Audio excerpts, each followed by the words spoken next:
Betapa ketinggalannya buku-buku teks sejarah kita. Betapa ketinggalannya guru-guru kita dalam mengajar. Merdeka belajar, tetapi masih ada kurikulum. Konyol namanya.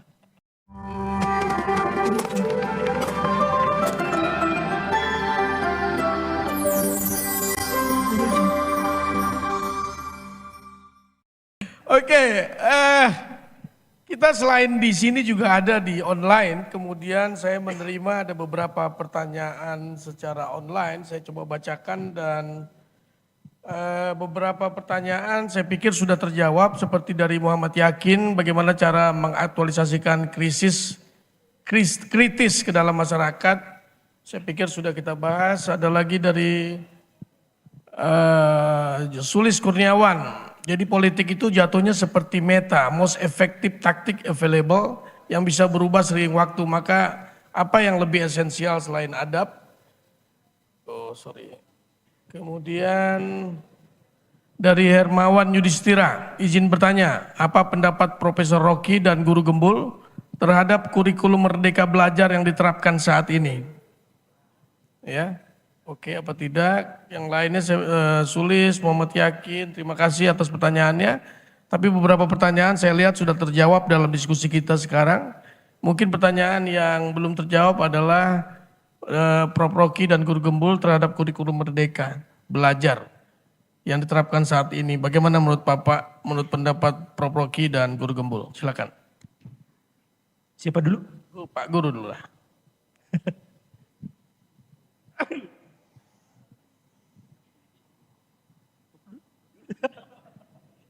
Ya, saya ditanya tentang bagaimana tanggapannya tentang kurikulum merdeka. Kurikulum merdeka, kurikulum berbasis kompetensi, kurikulum KBK, kurikulum KTSP dan sebagainya itu semuanya adalah program-program pemerintah yang diupayakan. Tetapi masalah utamanya adalah pelaksanaannya dan pelaksananya itu kebanyakan bermasalah. Saya ngobrol dengan kementerian tentang kurikulum merdeka begini, tetapi ketika sampai ke bawah, saya mengajar sebagai guru honorer bagaimana ternyata itu 180 derajat berbeda. Berbeda sekali antara kurikulum merdeka yang diterangkan di atas dengan yang di bawah. Ketika saya berbicara dengan guru sebelumnya dan berbicara dengan orang yang memang ada di bidang itu sebelumnya, terkait dengan kurikulum sebelumnya, itu juga sama saja. Jadi saya pengen menekankan beberapa hal. Gini nih, kebanyakan orang-orang di sini itu ada yang mahasiswa, tapi kebanyakan anak-anak muda ya. Di sini yang tua-tua tapi banyak anak muda. Ada yang masih sekolah nggak? Wah banyak ya. Loh. Dari mana aja? Darul Hikam? Ada Darul Hikam? Ada ya? Wah banyak Pak. Ternyata dari, diajakin Bapak ternyata ya.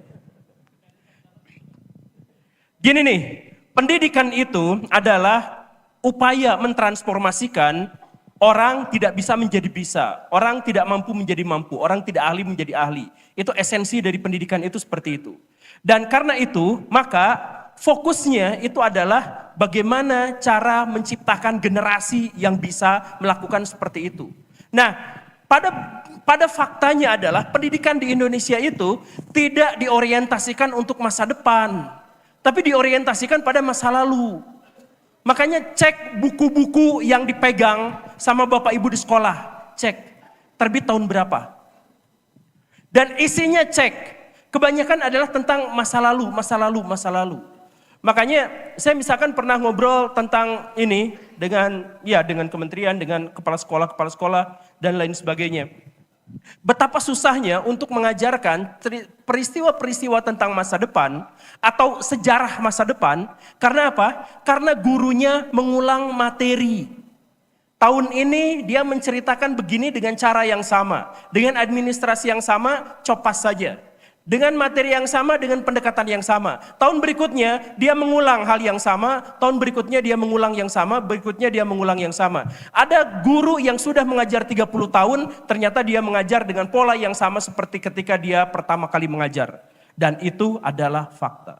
Nah, mau kurikulum merdeka, mau kurikulum apa segala rupa, kalau orientasinya tetap masa lalu, maka kita tidak akan bisa mencapai kemerdekaan dalam belajar, kemerdekaan dalam berpikir. Kurikulum merdeka itu nggak akan tercapai ketika orang-orang yang berusaha untuk mengajarkan justru malah terperangkap pada peristiwa-peristiwa dan cerita-cerita, fenomena-fenomena masa lalu. Seperti yang tadi disebutkan itu. Kenapa kita masih terus-terusan belajar ekonomi? Kita belajar di sekolah belajar apa? Ekonomi kapitalis dengan ekonomi komunis, perbedaannya dengan ekonomi Pancasila. Ekonomi modern itu sudah tidak lagi relevan bahas kapitalisme dan bahas komunisme. Sekarang asas-asas pola pikir kapitalisme, pola pikir komunis masih ada, tapi dia sebagai sebuah sistem tidak lagi relevan. Negara mana sekarang yang sepenuhnya menjalankan komunisme? Ekonominya misalkan, atau kapitalisme sepenuhnya, kan tidak ada. Tetapi pelajaran ekonomi di sekolah-sekolah kita masih bahas yang seperti itu. Apa? Korea Utara. Korea Utara apakah menjalankan komunisme? Dia mengklaim komunisme, aslinya kerajaan. Kan gitu. Jadi kita misalkan bahas pelajaran apa? Yang tadi biologi. Materi-materi yang penting untuk kehidupan sehari-hari kita gak dibahas. Kemarin saya bikin video misalkan Johnson & Johnson itu sekarang digugat dan bangkrut. Dan dia harus ganti rugi 135 triliun rupiah. Gara-gara bedaknya itu disinyalir selama 50 tahun mengandung asbes yang itu memicu kanker ovarium. Dan itu disebarkan di seluruh dunia. Kenapa? Pendidikan kita yang biologi, yang kimia tidak ngebahas masalah betapa rentannya konsumen-konsumen kita terhadap produk-produk kimia itu. Misalkan, kenapa kita, pendidikan kita tidak berorientasi masa depan? Kenapa tidak berbicara tentang hal yang seperti itu? Kenapa berbicaranya yang masa lalu terus? Gitu. Saya pernah jadi guru sejarah. Tahun 2003 itu ada sebuah penemuan yang menggemparkan dunia arkeologis, yaitu ditemukannya Homo floresiensis. Kenapa itu menggemparkan? Karena fosilnya kecil, otaknya kecil, 320 cc. Ya lebih gede daripada ninja sih, tapi 320 cc untuk bandingkan dengan otak saya misalkan 1400 cc itu kecil sekali. Tetapi berdasarkan temuan-temuannya, artefak-artefaknya, dia bisa bikin jebakan komodo yang ukurannya 10 kali lipat dari sekarang. Jebakan gajah, jebakan segala rupa yang menunjukkan bahwa kecerdasannya sama seperti manusia modern. Tapi otaknya kecil. Ini merekonstruksi, ini bahkan mendekonstruksi pikiran-pikiran antropolog dan sejarawan. Bagaimana ceritanya? Kan dulu itu orang-orang mikir, semakin gede otaknya, semakin berbudaya dia. Ini otaknya kecil, tapi menghasilkan kebudayaan yang sama dengan manusia modern. Itu menggemparkan dunia. 2003, orang Indonesia baru memasukkan Homo floresiensis ke buku pelajaran 10 tahun kemudian. Tahun 2013, baru ada di buku catatan. Ditemukannya di Indonesia, menggemparkan dunia, tapi baru masuk kurikulum 10 tahun kemudian. Betapa ketinggalannya buku-buku teks sejarah kita. Betapa ketinggalannya guru-guru kita dalam mengajar. Jadi mau kurikulum merdeka, mau kurikulum apa, yang paling penting adalah mari kita benahi kualitas pengajar, kualitas sekolah, dan yang paling penting eksekusinya. Kalau konsep-konsep wacana-wacana dari dulu petinggi-petinggi kita sudah bisa berbusa ngomong kayak gitu. Eksekusi di lapangan kita tertinggal. Jadi buat pertanyaan yang kurikulum merdeka gimana nya? Kurikulumnya nggak penting. Yang penting eksekusinya. Terima kasih.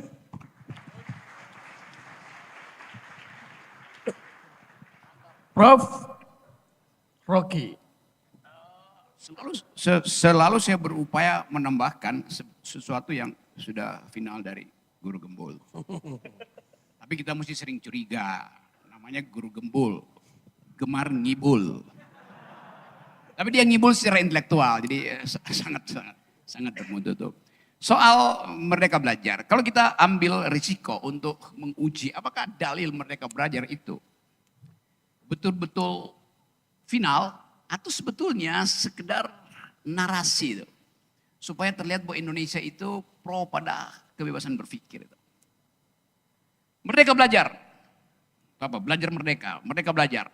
Ya merdeka untuk belajar, tapi rektornya diborgol. mahasiswanya dikendalikan oleh beasiswa. Begitu Anda dapat SIP, KIP, Anda lalu merasa jangan memberi kritik, nggak enak kita dapat KIP dari negara, dari Presiden Jokowi. Jadi Anda takut untuk merdeka, untuk mengucapkan pikiran merdeka, karena Anda diasuransikan di dalam hegemoni yang disebut sebagai beasiswa. Padahal beasiswa Anda itu adalah pajak saya, pajak guru gembul, pajak Mas Sidik, pajak Diki. Kita kumpulin pajak supaya anak-anak didik kita itu tidak dibebani hanya karena daya belinya kurang. Kalau daya beli Anda bagus, Anda tidak memerlukan beasiswa. Sekarang problemnya kenapa daya beli Anda kurang? Kenapa pendapatan orang tua Anda kurang? Ya karena negara tidak mengolah APBN untuk kemaslahatan keluarga. Jadi SPP itu tipuan negara supaya Anda, saya kendalikan secara hegemoni, Anda saya kasih beasiswa dan Anda jangan kritik pemerintah. Loh justru karena Anda miskin maka Anda diberi beasiswa. Karena Anda miskin penyebabnya adalah proyek Jokowi itu lebih pada infrastruktur, bukan pada peningkatan kecerdasan. Kan musibah begitu cara bacanya. Jadi jangan ditipu. Mesti Anda bilang, saya tolak SPP itu. Saya berhak untuk dapat pekerjaan supaya saya bisa membayar diri saya sendiri. Maka tugas pemerintah, ciptakan lapangan kerja buat orang tuamu. Kan begitu logikanya teman-teman mudaku. Itu intinya berpikir. Ya itu poin pertama. Poin kedua. Merdeka belajar, tetapi masih ada kurikulum. Konyol namanya. Anda masih disuruh untuk belajar bahasa Indonesia. Udah mahasiswa masih disuruh belajar bahasa Indonesia. Lalu selama SMA ngapain? Udah mahasiswa, Anda masih disuruh belajar agama tuh. Berarti selama SMA Anda berdosa terus itu. Gimana caranya? Disuruh belajar bahasa Inggris. Ngapain belajar dari SD, SMP, SMA itu bahasa Inggris? Kalau mahasiswa masih juga belajar hal itu. Suruh kursus aja kalau nggak bisa. Buang-buang waktu. Jadi itu dalilnya. Jadi ini adalah semacam lip service. Untuk mengatakan bahwa ada kemerdekaan berpikir. Tapi yang terjadi bukan itu. Dalam tadi pertanyaan tentang, oke saya lanjutkan dulu nih. Logika dari belajar merdeka. Sebetulnya di beberapa negara bagian di Amerika, terutama di pantai barat, sekitar California, San Francisco itu. Mahasiswa yang masuk ke college atau community college itu, biasanya itu universitas yang dikelola oleh kabupaten atau provinsi itu.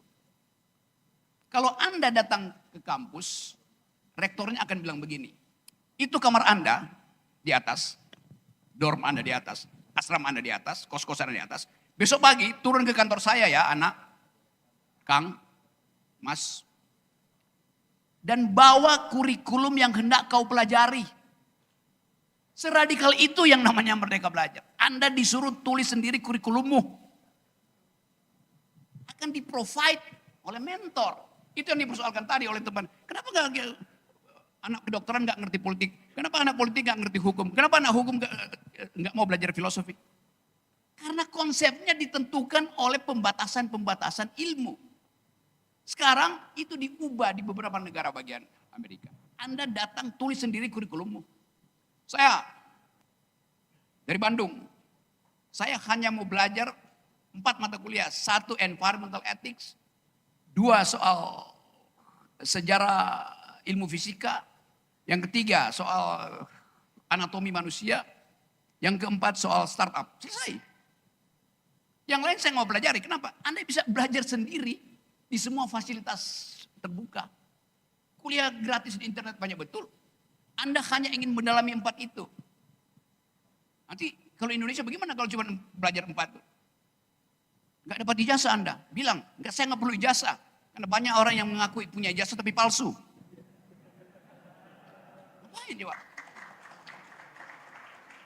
Kan itu dasarnya kan.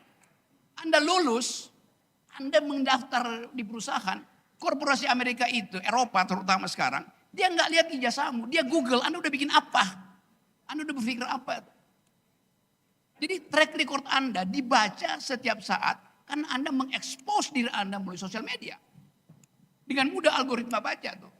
Pinjam chat GPT.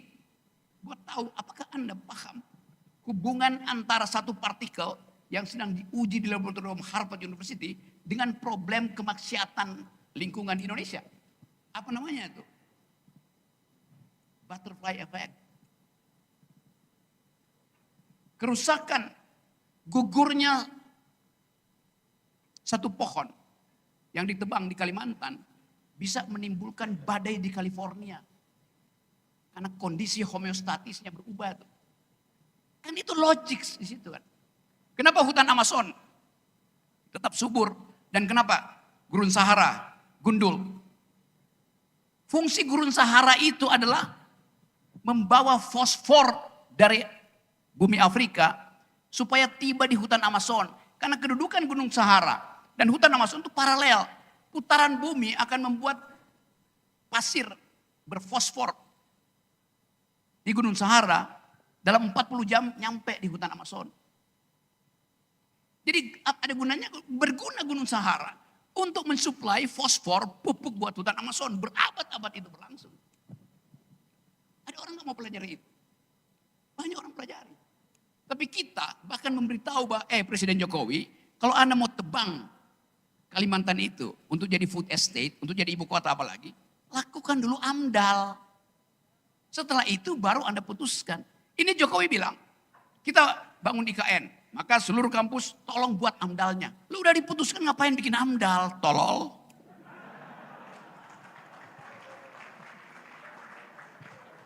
Itu stupidity-nya di situ, kedunguannya di situ. Itu yang menyebabkan Indonesia artinya akhirnya dihukum oleh Uni Eropa. Dalil Presiden Jokowi dan kabinetnya. Produk ekstraktif kita termasuk hutan. Green, oke. Ya memang hilirnya yang disebut hilirisasi sekarang kan. Memang di hilir itu bersih.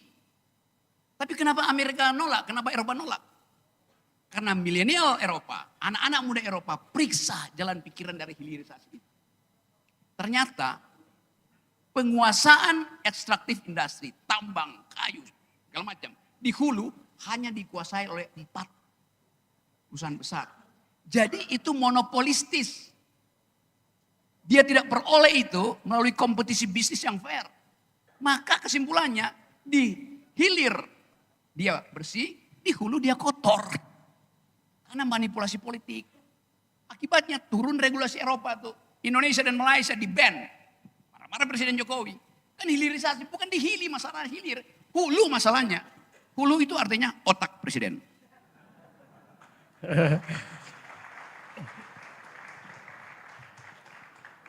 Pak Intel sabar ya. Pak Rocky belum makan siang dia.